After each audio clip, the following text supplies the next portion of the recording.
out there. Hello, world. Okay, I have an amazing guest for us today. We are with the one and only #1 New York Times bestselling author, Xiran Jay Zhao, author of the sci-fi fantasy novel Iron Widow and the upcoming novel Zachary Ying and the Dragon Emperor, which you will have to get as soon as it comes out. Now, Xiran is an amazing YouTube personality. And when I say amazing, I mean they have everything: personality, flair, and always something new and insightful to add to the conversation. Also, Xiran is a cosplayer. So if you wanted a little cherry on top of your milkshake, you get that too. So, Xiran, how are you today? I'm doing so good. How about you? I am doing well. We were chatting a little bit before, but I was pumping out to Pokemon theme music because I was just like, yes, gonna catch it up. It's my pump up music. I also am a fan of anime, so I love the music. Now, we are talking about diversity today, diversity in the publishing industry, and also about how to be our authentic self. And we thought that you would be a perfect guest for this topic because of your experiences and your ability to articulate yourself with such precision and detail. So thank you for taking the time to be here with us today. Oh, thank you for inviting me. So just a first question, we wanted to know, as a first generation immigrant, what is the most impactful lesson you've learned about overcoming traditional norms in the publishing industry? For that, I think the lesson I learned is that, publishing presents itself one way. Like right now, publishing is all like, oh, we love diversity, we welcome diversity. And then that's the side that they present to the public. But oftentimes there's a different conversation going on behind closed doors. So like it actually may be more difficult to break in than you would expect from how they present themselves. So you have to learn how to deal with that. And to, I guess, not let the disappointment crush you once, like when it does hit you. That's perseverance. That's Yes. amazing perseverance. So like you can't let yourself be discouraged into abandoning the story of your heart, because like ultimately barriers won't come down unless you break them. Very good. Okay, so what is the best way an LGBTQ writer can break into a predominantly heteronormative industry? So I have a pretty cliche answer for this, but ultimately, like, write a good story, write the story that you want to read. I think that's the most important writing advice that I ever internalized. It's that like sometimes as a writer, like you get so afraid of like being self-indulgent or whatever, and then you try, like, you get all these like messages in your head, and then like you hear stuff like, oh, you have to like show not tell, and then like all this writing advice. But ultimately, like, it is fine to just like write the story you want to read. Like, be self-indulgent. Like, all the tropes that you like, list them out and be like, oh, I want this in my story, I want this in my story. Just write the story that you want to read, because like, you know that like plenty of other people out there are wanting to read that story too. So just don't be afraid to be a little self-indulgent. Love it. Don't be afraid to be self-indulgent, being true to your authentic self. Yes, So yes. important. Okay, so I know we're talking about this, but could you maybe expand on it? What are some of the struggles minorities are still facing in publishing and the entertainment world at large? Well, like I said, like the side that they present to the public is different from like the side that's behind closed doors, actually controlling everything. So like in the entertainment industry and the publishing industry, those at the top are still predominantly cishet white men, and they ultimately control what gets bought and what gets the biggest share of marketing. And so a lot of times, I'm pretty sure like in modern publishing and entertainment industry, like they say that they're all about diversity, but like a lot of times it's just another marketing tactic to them, you know? And so what happens with diverse creators, marginalized creators such as like us, we get lumped in with other like books or works of media by creators with the same marginalizations, even though that our stories have nothing in common except our protagonists' identities. And that can be really frustrating. And then you also have the marketing people assuming that only people who share our identities will like consume our works. And that's also frustrating. And basically, like ultimately the publishing and entertainment industries are still afraid to take risks. I mean, right now, like just using publishing as an example, we're getting lots of diverse fantasies, but not so much in sci-fi. And my book, which is Iron Widow, which is like classified under sci-fi, it like went against the law when trying to get published. Like people were saying, oh, like sci-fi would never sell, sorry, or like, sorry, we already have something of the same, something that's too similar. But also I'm like, similar where? Because like right now, Iron Widow is like the only sci-fi reimagining of China's first female emperor that like I've seen around. Like I haven't really seen anything else like that's like actually too similar to it. So like that's why when submitting this Chinese inspired sci-fi, I still received a lot of like pushback because diverse sci-fi hasn't proven itself to do as well as YA like diverse fantasy. So ultimately, like I still had to just break down that barrier and just persist and just keep going. And so yeah, it's a lot of that. Like it's still just cis het white men controlling everything in the shadows, and then they present like then they present stuff in the they present stuff to the world. Like, for example, in movies, right now they have a lot of casts that are diverse, but the production staff in the background are still predominantly white. The writers and directors and those people are still white. So ultimately, you just still have a bunch of white people just like using these diverse casts as puppets to like play out their weird like exotifying stories, just like Mulan 2020, the movie that I roasted and got me semi-famous on YouTube. And so that's still a big issue. Like just the people in the shadows doing the controlling are still not diverse enough. Yeah. And you definitely proved a point. You definitely proved a point to everyone. You beat all your contemporaries. All your like you did. And it's amazing. And I mean, I know it's not only vindicating, but it's also vindicating on a massive macro scale to the rest of us, from the writing community to the little girl with her journal. Yeah. We saw that and we were just like, you know what? No, like they did it. So yeah. I mean, hopefully it's inspiring, because ultimately Iron Widow's success is because of word of mouth. Like I cannot thank the book community enough. Mm-hmm. Okay, so other than yourself being a New York Times bestselling author, are there noteworthy examples of progress that you've witnessed in the same industries? Yeah, for sure. Because like I could say it's shady, but still there are people who are like breaking new barriers, such as Aiden Thomas. He's the first trans author to hit the New York Times bestseller list with the story featuring a trans protagonist. So that was amazing. That happened last year, and he is the author of Cemetery Boys. And also just there are lots of like new diverse books coming out. I mean, if you look at what's being published in 2021, it's radically different than what's being published even in like 5 years ago. So there's so many amazing stories. Like I have so much just on my bookshelf right here. Like here's A Clash of Steel. This is a retelling of Treasure Island featuring two like Asian girls. Like that's amazing. There's That's all awesome. sorts of just amazing, diverse stories coming out. And I just really recommend just going into the bookstore nowadays and picking up the new releases. Wow, that's exciting. That's exciting for all of us.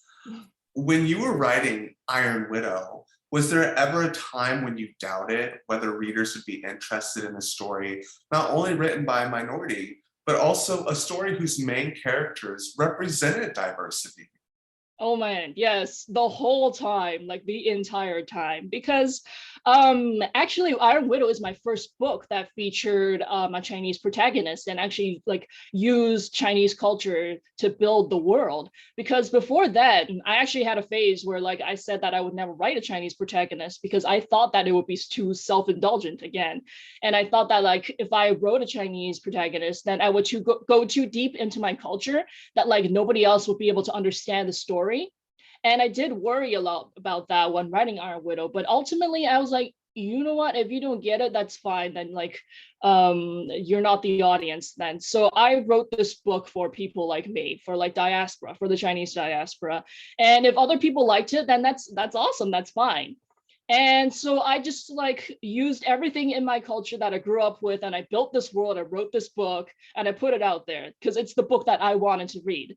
And whoever enjoyed it, that's great. But I know that this book was going to resonate with people who shared my identities and my upbringing. And so like that was what was important to me. Wow, wow, thank you. You know, and that's important for a lot of people to hear, that we all go through doubt. You know, Yes. that's a shared human characteristic, that we go through doubt, but your ability to overcome that doubt or your is the definition of bravery. Yeah, I mean, when I first got the idea for the story, I did have like this split second, like it was only for like a moment where I thought maybe I could like write this as just a generic sci-fi background with like not make it too Chinese. But ultimately I really rebelled against that immediately. I was like, no, I want to make this Chinese, so I will. Oh, awesome, awesome. Well, on to you. When you were on Twitter, you said to the world, I am pansexual and genderqueer, which is a whole lot of not caring about gender. Yes. And I can't believe, I can't tell if you're a boy or a girl, used to be hurled at me as an insult when it is clearly my strongest superpower. Oh And my we God. agree, and we agree. How has your sexuality and gender fluidity affected your career, and how would you say queerness is a superpower? How did you find that tweet? That's so obscure. No, but since that tweet, because it was like made a year ago, and since that tweet, I've come to terms with how I'm more non-binary than like gender fluid. Because before I used to be like, oh, I don't really like identify with like the female gender. But so I call myself gender fluid, but that implies that I flow to the male side as well, and that's not really accurate. So I've actually like spent many years just like trying to figure this gender thing out, because like ever since I was young, I used to like I would immediately rebel at being placed at being gendered. Like when the teacher would split us into boys versus girls, and I would get placed on a girl team, I would be like, no, I want to be with the boys. So for the longest time, I was like, am I trans? Like, am I a trans man? But not really, because I didn't really want to be a boy either. So it was kind of really confusing to me. And then only recently did I come to terms with like, okay, I'm just non-binary. I don't like to be categorized. I like reject being gendered. And I think like queer people, we know from a very young age that like we're queer, we're different. And so yeah, I knew since I was just a little kid. And also like growing up, like I have a very androgynous look. And growing up, people just like would make fun of me. They would say like, "Oh my God, look at this young man." And then like I would be hurt by that, but also I wouldn't, because like I didn't really like enjoy being labeled a girl either. And then now I'm just like I'm totally just embracing like my face and how like both masculine and feminine it is, just like it defies really just like gender stereotypes. And yes, I do think that being queer is a superpower, because being queer means that like you reject insults. Like people try to insult you for not conforming. Like, are you kidding me? Like you're trying to make that an insult? Like, come on. So being queer is just like being authentically yourself, like unapologetically. So that is the superpower, to exist in a world and be unapologetic about like how you're existing and how it defies other people's expectations to conform. So that is just, yes. You know, I've never thought about it that way before. That's really insightful, because how many people can't do that? How many I people know, can right? say, I'm comfortable in my own skin.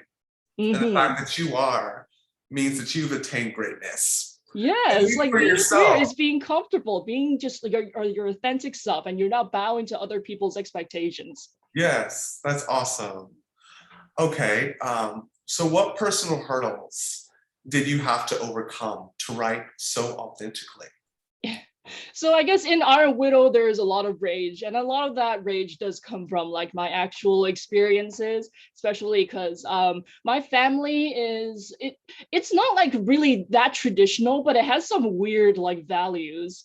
Because even now, my mom is always telling me, "Oh, you gotta go get a husband, you gotta go have children," and I'm like, "You read my book, and you're still telling me that?" And so like I'm growing up, I would always like they would always try to like put me in gender roles, and I would always just like again immediately rebel because they would be like, oh, like girls, they're better off doing this and this and this, and I'll be like, no, no, go, come on.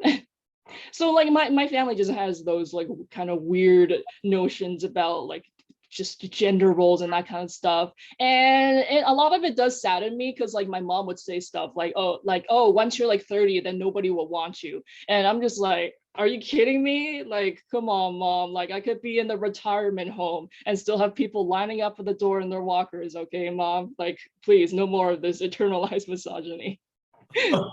I didn't find my man until I was 31.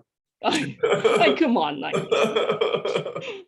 Well, that is great. That is so, so great. And Iron Widow is a breath of fresh air too, because you writers, they put themselves in their characters, they pour themselves in their work, and it's just amazing how you were able to channel that into success. yeah, it's really just mind blowing to me because I never expected this level of reception. Like, I was because like a year ago, I was just like still some nobody just like typing away on their computer. Well, you were never a nobody. You were Yeah. never a nobody. That's like the rule of like interviewing, never disagree, but I just broke the Okay. rule, everybody. I'm sorry. Oh my God. Okay. Okay, and then to close, for our listeners and for our readers, who are looking up to you, is there any advice that you could give to young people who feel that their dreams are unattainable because of their sexual orientation or gender identity? Well, like I always say to like be prepared for disappointment and heartbreak, but still like the world is changing. The industries are changing. Like when I first started writing, like however many years ago, it was like 7 or 8, I was still worried about having a gay couple in it because like at the time not that many books were coming out, and not that many like LGBT books were coming out. But then since then, like gay marriage equality has been achieved like throughout all the US states. Like I still distinctly remember like me with a writing buddy, and then they had a story set in the future, and they had this gay couple who were getting married, and I was like, oh, you should have them get married in the Dakotas as a sign that like this future is truly different, because if same-sex marriage is legal in the Dakotas, then like that it's like things are getting progressive. And then over the years, like that actually became reality. Like you can get gay married in the Dakotas now. So that's really funny to me. So yes, the world is changing. Like it's slow, but like you have to have faith. And so like just stay true to yourself, because like by the time you finish your like great project, then just maybe the world will be ready for it. That's awesome. That's awesome. Thank you so much for that. Your whole story is inspiring, and to so many people, like we all love you, and we want to support you and your dreams and what you're doing. And thank you for being so authentic, because sometimes it gives us the permission to be authentic too. Oh my God, that's so that's so incredible. Well, this has been Honest Talks with Jonathon McClellan featuring Xiran Jay Zhao. Thank you so much, Xiran. Thank you so much for thinking of me for this segment. My dearest friends, I have great news. Your hearts may have been broken by one horrible news report after another, and you're not sure whether or not you could take another night of tears and loneliness. I'm here to tell you that on the darkest nights, stars shine the brightest. I have seen the most beautiful stars, and believe it or not, it's all of you. 2020 wasn't my hardest year, not even close. My hardest year was when I tried to take my own life. I shouldn't even be here. By some miracle, not only am I still living, but I am alive. I'm happier than I've ever been, and it's because of something I didn't even know was possible. With respect to the world's religions and beliefs, and for lack of a better name, I'm going to use the name God. It was God who made it possible for me to smile again.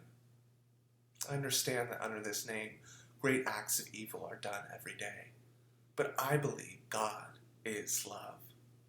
In my books, Messages of Hope and The Ant's Palace for Children, I expose parts of my past, and more importantly, what I learned from God.